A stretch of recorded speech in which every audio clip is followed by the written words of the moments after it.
Hello parents, welcome back to Rubina baby care. Parents, आज की video में हम बात करने वाले हैं जो नवजात शिशु होते हैं यानी कि जो न्यूबॉर्न बेबी होते हैं, उनको जब सर्दी ज़ुकाम खांसी होता है तो उनको एक प्रॉब्लम हो जाती है कफ।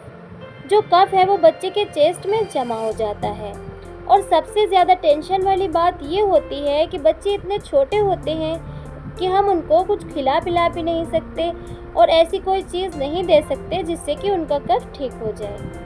ऐसी सिचुएशन में हम उनके ऊपर क्या ऐसी चीज़ यूज़ कर सकते हैं जो उनका कफ है, जो सीने में कफ जमा हुआ है, वो कफ निकल जाए और बच्चे को सांस लेने में कोई दिक्कत ना हो। क्योंकि आपने देखा होगा कि जब न्यूबॉर्न बेबी यानी कि छोटे बच्चे होते हैं, उसमें जब उनके जब चेस्ट में कफ जमा हो जाता है तो वो ना ही फीड कर पाते हैं, मतलब ना ही सही से दूध पी पाते हैं और ना ही सांस ले पाते हैं और अच्छे से सो भी नहीं पाते, बहुत चिड़चिड़े हो जाते हैं।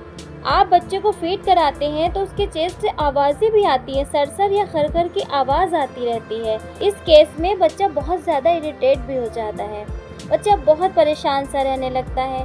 तो ऐसे केस में हम क्या कर सकते हैं जिससे कि बच्चे के चेस्ट का कफ मेल्ट होकर निकल जाए और बच्चे को अच्छा फील हो और बच्चा अच्छे से फीड कर पाए। तो आज की इस वीडियो में हम इसी बारे में बात करने वाले हैं। क्योंकि जो बड़े बच्चे होते हैं उनको तो हम कुछ भी खिला सकते हैं, कुछ ऐसा दे सकते हैं जिससे कि उनका कफ ठीक हो जाता है, लेकिन छोटे बच्चे जो होते हैं हम उनको ऐसा कुछ भी नहीं दे सकते। तो हम आज की इस वीडियो में ऐसी होम रेमेडीज़ की बात करेंगे। ऐसी होम रेमेडीज़ आपके साथ शेयर करने वाले हैं कि वो छोटे बच्चे के कफ को ठीक करेंगी। अगर आपका बच्चा 4 ईयर तक का भी है यानी कि 4 साल का है तो उस पर भी आपकी ये टिप्स फॉलो कर सकते हैं, लेकिन ये स्पेशली नवजात शिशु यानी कि न्यूबॉर्न बेबी के लिए होते हैं, उन पर ये बहुत अच्छा वर्क करते हैं। अगर आपका बच्चा इससे बड़ा है तब भी आप यूज़ कर सकते हैं। तो सबसे पहले हम बात करते हैं कि अगर आपका बेबी 1 मंथ का है या 2 मंथ का है या 3 मंथ का है, आप बच्चे की मालिश ज़रूर करें। अगर बच्चे के चेस्ट में कफ जमा है तो उसके लिए आपको घर पर ही एक तेल बनाना है और उसे आप बनाकर स्टोर करके भी रख सकते हैं। और बच्चे के जब भी कफ जमा होता है, बच्चे को जब भी ठंड होती है, तब आप उसको हल्का गर्म करके उसके ऊपर अप्लाई कर सकते हैं। तो देखिए, तेल बनाने के लिए हमें किन किन चीज़ों की ज़रूरत होगी। देखिए, हमें उसके लिए मस्टर्ड ऑयल यानी कि सरसों का तेल, 5-6 लहसुन की कलियाँ जिनको बारीक काट लेना है, 1 चम्मच मेथी दाना, 1 चम्मच अजवाइन, ये सारी चीज़ें हमने ले लेनी है। इसके लिए हमें एक फ्राई पैन लेना है, उसमें तेल को डालकर अच्छे से गर्म करना है। जब तेल अच्छे से गर्म हो जाए, लहसुन, अजवाइन, मेथी दाना, ये सब इसमें ऐड कर देना है। लहसुन, अजवाइन, मेथी दाना इस तेल में अच्छे से पका लेना है कि लहसुन का कलर ब्राउन हो जाए। जब वो खूब अच्छे से पक जाए और हल्का ठंडा हो जाए तो इसको आप एक जार में स्टोर करके रख सकते हैं। अब आपको यूज़ कैसे करना है कि जब आपके बच्चे को कफ होता है, जब आपके बच्चे के कफ जमा होता है तो आपको ये तेल हल्का गुनगुना कर लेना है, बहुत तेज़ गरम नहीं करना है। अब बात करते हैं इसको लगाना कैसे है। तो देखिए, इसको आपको वैसे तो आप इसको दिन में 2 बार भी लगा सकते हैं, लेकिन अगर आप इसको रात के वक्त लगाते हैं तो इसका रिज़ल्ट आपको बहुत अच्छा मिलेगा। 1-2 बार के यूज़ से ही आपको काफ़ी आराम मिलेगा। जब बच्चे को सुलाने के लिए आप लेटाते हैं तो इसको बच्चे के सीने पर खूब अच्छे से लगा दें और पैरों के दोनों तलवों पर, हाथों की हथेलियों पर और बच्चों के जो नाखून होते हैं, नेल्स होते हैं, बच्चों के बीचों नेल्स पर लगा दें। लेकिन एक बात का ध्यान रखें कि इसको अगर आप बच्चे की हथेली और नेल्स पर लगा रहे हैं तो बच्चे को मिटन्स वगैरह आप कुछ पहना दें कि मतलब अब बच्चे के हाथों को आप कवर कर दें, क्योंकि बच्चा इसको मुंह में लेगा, को कवर कर दें बच्चे के हाथों को अच्छे से। और अगर बच्चे के दिन में लगा रही हैं तो आप हाथों को अवॉइड कर दें, पैरों में, चेस्ट पर और बच्चे की कमर पर इस तेल को लगा दें और बच्चे को कवर करके सुला दें। इससे बच्चे को बहुत जल्दी आराम मिलेगा। जो बच्चे के सीने में कफ जमा हो जाता है वो बाहर निकल जाएगा और बच्चा बहुत अच्छा फील करेगा। इस तेल के एक बार के यूज़ से ही आपको बच्चे के कफ में काफ़ी सुकून मिलेगा। तो और एक बार आप इसको सुबह के वक्त बच्चे के लगा दें। अगर आपके बच्चे के सीने पर कफ जमा है तो आप एक बार ये ट्राई ज़रूर से करें। इसका रिज़ल्ट काफ़ी अच्छा मिलता है। हम अपने दोनों बेटों पर ये यूज़ करते हैं। बड़ा बेटा हमारा 4 साल का हो गया है, लेकिन अगर उसको अभी भी उसके चेस्ट में कफ जमा हो जाता है तो हम उसके चेस्ट पर, बैक पर ये अच्छे से लगा देते हैं, और छोटे बेटे के ऊपर भी हम यही अप्लाई करते हैं। इसका रिज़ल्ट हमें काफ़ी अच्छा मिलता है। अब बात करते हैं दूसरे टिप्स के बारे में। तो देखिए, आप सभी तेज़पत्ते के बारे में जानते होंगे। इसके लिए आप 2 तेज़पत्ते लें, उसे थोड़े से पानी में डालकर गर्म कर लें।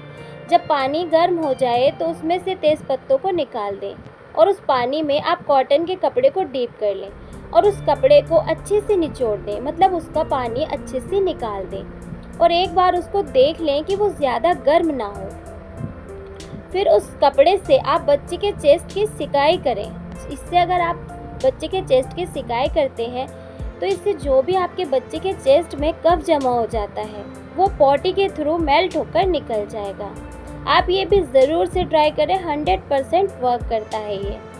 अब बात करते हैं नेक्स्ट रेमेडीज़ के बारे में। तो देखिए, इसके लिए आपको क्या करना है कि आपको तवे पर 2 चम्मच अजवाइन डाल देनी है और उसको अच्छे से भून लेना है। जब वो अच्छे से भून जाए तब आप उसको कॉटन के कपड़े में डालकर उसकी पोटली बना लें। इसके बाद आप इस पोटली को बच्चा जब सो रहा होता है या जाग रहा होता है तब भी आप उसकी नाक के पास रख दें, या फिर बच्चे के चेस्ट पर भी इसके हल्के हल्के हाथ से आप सिकाई कर सकते हैं। उसके चेस्ट पर लगाने से पहले आप एक बार से टेस्ट ज़रूर कर लें। बहुत ज़्यादा गर्म नहीं होनी चाहिए। आप उसके चेस्ट पर हल्के हल्के हाथ से सिकाई कर सकते हैं। और अगर बच्चे की नाक बंद है तो आप बच्चे की नाक के पास इस पोटली को रख दें, तो उससे बच्चे की नाक आप देखेंगे जल्दी ही खुल जाएगी और बच्चे को बहुत सुकून मिलेगा। नेक्स्ट आपको क्या करना है कि बच्चे को स्टीम देनी है। स्टीम से सबसे बड़ा फ़ायदा ये होता है कि बच्चे की जो नाक है वो बच्चे की बंद हो जाती है, बच्चा सांस नहीं ले पाता, तो बच्चे की जो नाक है वो स्टीम देने से खुल जाएगी। और दूसरा, जो बच्चे के चेस्ट में कफ जमा हो जाता है वो भी स्टीम लेने से बाहर निकल जाता है। बच्चे को दिन में आप 2 बार स्टीम दे सकते हैं, सुबह के टाइम और एक जब बच्चे को सुलाने जा रहे हो तब आप बच्चे को स्टीम दें और उसको अच्छे से कवर करके सुला दें। अगर गर्मी का मौसम है तो उसके ऊपर कोई हल्का कपड़ा डाल सकते हैं, और अगर सर्दी का मौसम है तो आप उसको ब्लैंकेट वगैरह कुछ अच्छे से कवर कर दें। बच्चे को फीड अच्छे से कराएं और प्रॉपर नींद दें। बच्चे को अच्छे से सुलाएं।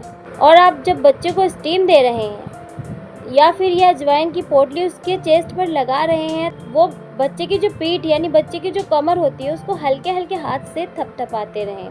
इससे क्या होगा कि उसका जो कफ है वो आसानी से निकल जाएगा। क्योंकि जो छोटे बच्चे होते हैं, आप सभी जानते हैं कि छोटा बच्चा एक ही जगह पर रहता है, सोता रहता है, एक ही जगह पर उनकी एक्टिविटी रहती है। बड़े बच्चे तो चलते फिरते हैं, कूदते रहते हैं, तो उनका जो कफ होता है वो आसानी से निकल जाता है। लेकिन जो छोटे बच्चे होते हैं उनकी पीठ थपथपाना बहुत ज़रूरी होता है, जिससे कि उनके जो चेस्ट पर कफ जमा होता है वो आसानी से मेल्ट होकर निकल जाए। तो डियर पेरेंट्स, अगर आपके बच्चे को अक्सर ये प्रॉब्लम होती रहती है कि उनकी नाक बंद हो जाती है या फिर उनके चेस्ट में कफ जमा हो जाता है, उनके सीने से खरखर की आवाज़ आती है, फीड अच्छे से नहीं कर पाते, बच्चा अच्छे से सांस नहीं ले पा रहा है, क्योंकि सबसे ज़्यादा बच्चे को क्या होता है कि जब उसको कोल्ड होता है तो उसको सबसे ज़्यादा फीड करने में दिक्कत होती है, वो अच्छे से फीड नहीं कर पाता। और ऐसे केस में मदर अक्सर परेशान रहती है कि मेरा बच्चा भूखा है, अच्छे से फीड नहीं कर रहा। जब तक उसके चेस्ट में कफ जमा रहता है वो अच्छे से फीड नहीं कर पाता।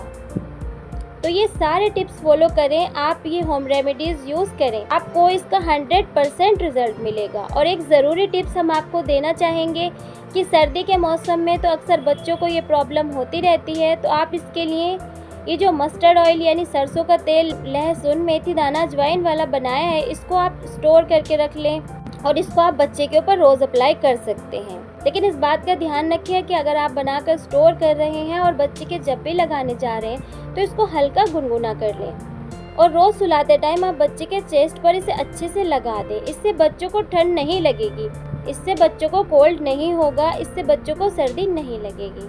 सो डियर पेरेंट्स, उम्मीद करते हैं ये वीडियो आपके लिए हेल्पफुल रही होगी। वीडियो पसंद आई हो तो एक लाइक ज़रूर से करें और नेक्स्ट वीडियो आपको किस टॉपिक पर चाहिए कमेंट्स बॉक्स में ज़रूर बताएं। वीडियो को लाइक करें, शेयर करें और अगर चैनल पर पहली बार है तो हमारे चैनल को सब्सक्राइब कर लें, क्योंकि हम आपके लिए ऐसे ही इन्फॉर्मेटिव वीडियो लाते रहेंगे। मिलते हैं नेक्स्ट वीडियो में नेक्स्ट टॉपिक के साथ। Thank you for watching this video.